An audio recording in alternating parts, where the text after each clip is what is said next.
Assis, masqués et au régime sec à bord de tous les trains de la SNCF à partir du 3 janvier.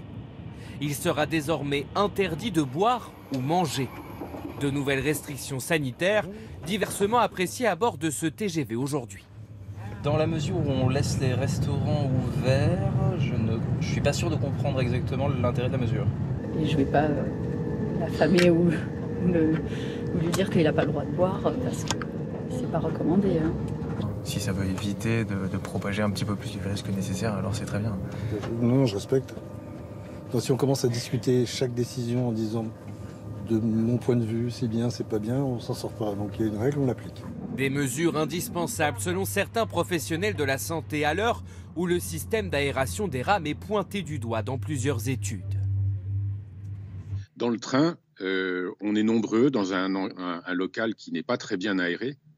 Et donc, dès que quelqu'un baisse le masque, s'il porte le virus, eh bien l'air va être contaminé. Ça peut être tout le wagon, même si quelqu'un a une charge, ce qu'on appelle une charge virale importante. Des contrôles supplémentaires qui seront effectués par les cheminots. Des agents déjà trop peu nombreux selon certains syndicats. On ne peut pas mettre un cheminot derrière chaque passager. Donc évidemment, ça va poser la question du nombre et de l'emploi pour pouvoir exercer ces missions qui sont confiées dans le cadre de la crise sanitaire, bien évidemment. Ce soir, le ministère des Transports tempère et promet que ces mesures seront appliquées avec discernement, notamment pour les jeunes enfants et pour s'hydrater pendant un long trajet. La question des amendes est elle aussi en discussion.